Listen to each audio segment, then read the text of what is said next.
Ați observat vreodată că oamenii din jur se comportă adesea ca niște actori, ascunzând gândurile și sentimentele lor adevărate, ținând umbra lor ascunsă în spatele măștii personalității? Un astfel de fenomen este întâlnit peste tot. Măștile și prefăcătoria au devenit parte din viața de zi cu zi. Totuși, stăpânind abilitatea de a citi printre rânduri, veți putea vedea dincolo de aceste măști, observa manifestările umbrei și complexele. Învățarea psihologiei jungiene subliniază importanța observării și lucrului cu umbra, ceea ce ajută la percepția lumii înconjurătoare așa cum este ea, fără iluziile create de personalitate. Este important să poți recunoaște proiecțiile umbrei la alții și să le accepti cu înțelepciune și calm, înțelegând că în spatele comportamentului exterior se pot ascunde motive interioare. De exemplu, într-o situație obișnuită, o ședință de lucru, unde toți dau din cap și zâmbesc, în spatele acestor gesturi politicoase pot fi ascunse intenții ascunse și manifestări ale umbrei. Aceste nuanțe se manifestă în detalii, mișcări, pauze, tonul vocii. Stăpânind abilitatea de a percepe aceste semnale subtile, modul tău de a percepe oamenii și înțelegerea umbrei lor se vor schimba pentru totdeauna.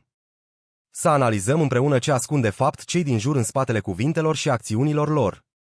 Această tehnică pare simplă, dar eficacitatea ei este uimitoare. Devine o adevărată superputere, fără a necesita costume speciale sau pelerine. Cel mai uimitor este că nimeni nu bănuiește că o folosiți. Tot ce trebuie, să păstrați calmul, să fiți atent și conștient în manifestările umbrei. Când cineva își povestește propria versiune a evenimentelor în loc să se certe sau să impună opinia, este suficient să rostiți 3 cuvinte simple. Spune mai mult. Sentimentul de atenție sinceră și lipsa de judecată ajută persoana să-și reducă treptat apărarea, să-și dezvăluie personalitatea și să împărtășească mult mai mult decât intenționase inițial. Această frază creează un spațiu sigur, în care persoana se simte pregătită să-și arate motivele adevărate, fricile și nesiguranțele, propria sa umbră, adesea inconștientă pentru ea. În diferite situații, fie că este vorba despre întâlniri de afaceri, discuții personale sau interacțiuni cu oameni ale căror intenții par suspecte, această tehnică funcționează excelent. În condiții de presiune, este suficient să spuneți, spune mai mult, iar interlocutorul va începe să împărtășească strategia și îndoielile sale, dezvăluindu-și umbra. În cele din urmă, veți afla mult mai multe decât v-ați propus. Este important de menționat că această tehnică nu este doar o metodă de a obține informații sau de a câștiga un argument, ci un mod de a construi încredere, înțelegere și sprijin în procesul de individualizare a celeilalte persoane. În lumea modernă, unde toți grăbesc să vorbească și rareori ascultă, fraza spune mai mult devine o adevărată comoară pentru interlocutor, o ieșire din propriul ego și un interes sincer pentru lumea interioară a celuilalt. Invitându-i să împărtășească gânduri și sentimente fără judecată și întreruperi, le oferiți persoanelor posibilitatea de a fi ascultate, ceea ce întărește încrederea și înțelegerea reciprocă. Această tehnică reprezintă unul dintre principiile fundamentale ale psihologiei jungiene, aspirația către integritate și integrarea umbrelor. Aici nu este vorba despre manipulare sau controlul dialogului, ci despre capacitatea de a observa, înțelege și păstra calmul, conștientizând proiecțiile umbrelor. Aceasta ajută la vederea oamenilor așa cum sunt în realitate, cu toate părțile lor luminoase și umbroase, precum și la dezvoltarea abilității de a asculta și observa fără intervenție excesivă. Aceasta este forța interioară, forța ego-ului. Încercați să folosiți această tehnică în următoarea conversație, fie că este o discuție întâmplătoare, o întâlnire de afaceri sau chiar o dispută, și veți fi surprinși de cât de profund va deveni interacțiunea voastră. Veți descoperi cât sunt dispuși oamenii să se deschidă, cât de ușor este să înțelegeți fără presiune și cât de mult puteți afla despre umbrele lor. Aceasta nu este doar o victorie în dialog, ci crearea unor legături umane autentice, bazate pe respect, curiozitate sinceră și dorința de a integra umbrele. Forța adevărată constă în capacitatea de a vedea pe ceilalți și umbrele lor, iar prin aceasta, de a înțelege mai bine pe tine însuți, propria ta umbră și de a urma calea individuării. În al doilea rând, acordați atenție atitudinii persoanei față de cei aflați într-o poziție mai defavorizată. Dacă doriți să înțelegeți caracterul său și să vedeți umbrele sale, observați nu doar modul în care comunică cu voi, ci și modul în care se comportă cu cei pe care îi consideră inferioare din punct de vedere social. Poate părea controversat, dar astfel de observații dezvăluie adevăruri importante despre natura umană și manifestările umbrei. De exemplu, chelnerul din restaurant, casierul din magazin sau colegul aflat într-o poziție inferioară, Toate acestea arată modul în care o persoană se raportează la cei care dețin mai puțină putere. Atitudinea sa față de ei este oglinda propriei ființe și o manifestare a umbrei sale. Există cazuri în care o persoană, care părea bună și respectuoasă, își schimbă brusc comportamentul în anumite circumstanțe, manifestându-și umbra. Întâlnind oameni de la care nu depinde nimic, el poate acționa diferit, poate fi grosolan sau disprețuitor. Dacă cineva arată bunătate, dar în același timp manifestă dispreț sau aroganță față de cei aflați în poziție de dependență, acesta este un semn clar că bunătatea sa este doar o mască, care ascunde adevărata sa personalitate. Este important nu doar să recunoaștem manifestările umbrei la alții, ci și să evităm astfel de trăsături în propria persoană. O persoană trebuie să fie justă și generoasă cu toți, indiferent de statutul sau poziția lor, căutând să integreze propria sa umbră. Adevărata putere a caracterului și a ego-ului nu se manifestă atunci când ne arătăm cea mai bună parte, ci atunci când rămânem fideli principiilor și sinelui, chiar dacă nimeni nu ne vede. Modul în care raportăm la cei considerați inferiori spune multe despre stima de sine interioară și despre gradul de integrare a umbrei. Cei care arată respect și bunătate față de toți, de obicei, posedă încredere interioară, armonie și integritate. Nu au nevoie să se ridice deasupra altora. Cei care umilesc și manifestă cruzime față de cei slabi, adesea, proiectează propriile nesiguranțe, temeri și complexe, propria umbră ca formă de superioritate. Prin urmare, dacă doriți să înțelegeți cine este cu adevărat o persoană, nu vă lăsați păcăliți de comportamentul ei exterior în preajma celor asupra cărora vrea să impresioneze. Adevăratul caracter și gradul de integrare a umbrei se manifestă în modul în care se comportă cu cei pe care îi consideră insignifianți. Acesta este cel mai sigur mod de a-i vedea adevărata esență. Al treilea, trecutul unei persoane este cheia către prezentul său. Dacă doriți să aruncați o privire în sufletul său și să înțelegeți umbra sa, acordați atenție trecutului său. Se spune adesea că trecutul a rămas în urmă, dar aceasta este o iluzie. El este întotdeauna cu noi și modelează prezentul nostru, indiferent dacă suntem conștienți de acest lucru sau nu. Traumele trăite, victoriile, relațiile, toate acestea influențează gândurile, comportamentul, complexe și manifestările umbrei, precum și modul în care o persoană interacționează cu tine acum. Trecutul nu este doar un set de amintiri, ci o forță activă care modelează reacțiile actuale. De exemplu, o persoană care este constant în stare de tensiune poate adopta un comportament defensiv, deoarece în trecut a trecut prin evenimente traumatizante, care au format umbra sa.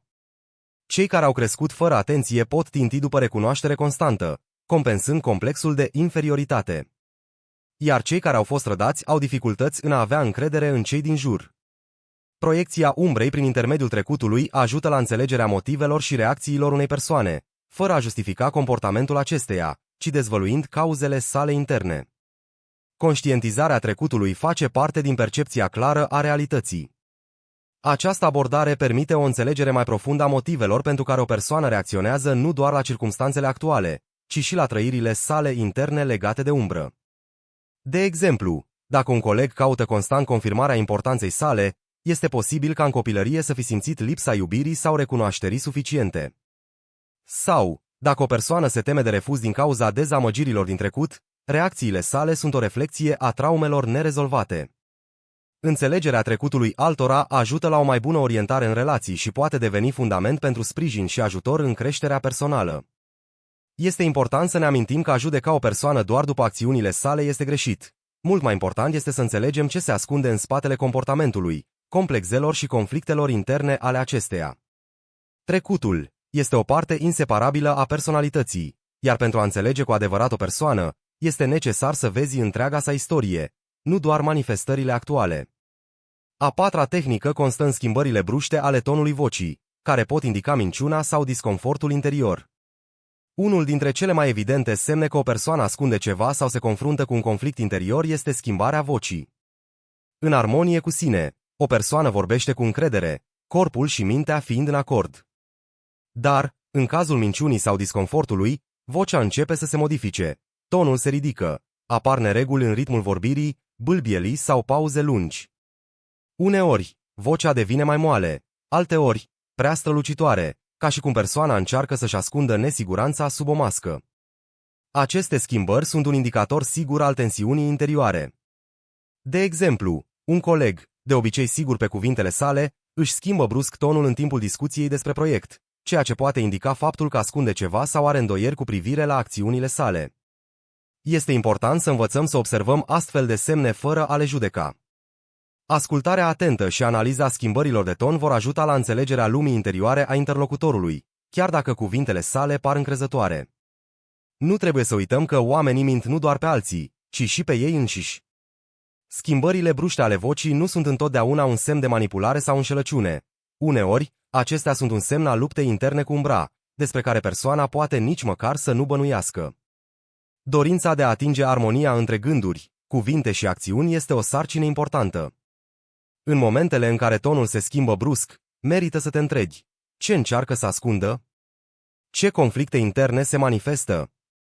Ascultarea atentă și recunoașterea acestor semnale ajută la înțelegerea a ceea ce se întâmplă în interiorul persoanei, chiar dacă cuvintele sale par sigure. Nu uitați că oamenii mint nu doar pe alții, ci și pe ei înșiși. Schimbările bruște ale vocii nu sunt întotdeauna un semn de înșelăciune, ci mai degrabă o manifestare a luptei cu propria umbră. Conștientizând acest lucru, poți lucra asupra armoniei și stării interioare. Data viitoare, când observi o schimbare bruscă a tonului, nu o ignora. Întreabă ce anume ascunde persoana, ce umbră încearcă să ascundă. Aceasta va ajuta la o mai bună înțelegere a lumii sale interioare și la consolidarea încrederii. A cincea tehnică: adevărata fața unei persoane se dezvăluie atunci când crede că nu este observată. Pentru a vedea umbra sa, acordați atenție comportamentului său în momentele în care este sigur că nimeni nu îl urmărește. Tocmai în aceste momente oamenii își dau jos măștile și își arată personalitatea adevărată, umbra lor. Este o adevărată contradicție. Mulți speră că imaginea lor publică corespunde cu cea interioară, însă adesea se întâmplă altfel. Când o persoană se consideră în afara privirii, își permite să se comporte mai natural, manifestând trăsăturile sale umbră. Exemple sunt colegii care, în prezența conducerii, se comportă politicos și prietenos, dar după plecarea șefilor își pierd masca, permițându-și să fie grosolan sau sarcastic. În spatele aparenței exterioare se ascund trăsăturile adevărate ale caracterului și umbra sa. Acest lucru se aplică tuturor aspectelor vieții: relații, afaceri, întâlniri întâmplătoare. În relațiile romantice, oamenii încearcă adesea să se arate într-o lumină mai bună în primele etape, menținând o anumită imagine, dar înțelesul adevărat vine doar prin observarea comportamentului într-un mediu relaxat, când nu este nevoie să impresioneze. Acordați atenție reacțiilor la stres, la modul în care se comportă o persoană atunci când este sigură că nimeni nu o observă. Aceste momente vor dezvălui mult mai mult decât comportamentul exterior în situații oficiale. Este important să învățăm să privim lumea obiectiv, fără a judeca, și să observăm manifestările umbrelor. Oamenii adesea își arată inconștient adevărata natură, iar este esențial să ne amintim: integritatea personalității nu înseamnă doar o imagine publică, ci și conformitatea interioară cu valorile noastre. Chiar și atunci când nimeni nu se uită, o persoană rămâne fidelă sieși și principiilor sale. Observând comportamentul în astfel de momente, putem înțelege cât de sincer este omul și cât de mult acțiunile sale corespund lumii sale interioare. Aceasta este cea mai sigură metodă de a descoperi adevărata esență a unei persoane și umbra sa. În concluzie, este important să ne amintim că adevărata virtute și integritate se manifestă nu în laudele publice, ci în consecvența de a urma valorile și principiile noastre, indiferent de circumstanțele exterioare. A trăi în conformitate cu sinele și valorile tale este calea către armonie interioară și adevărata putere.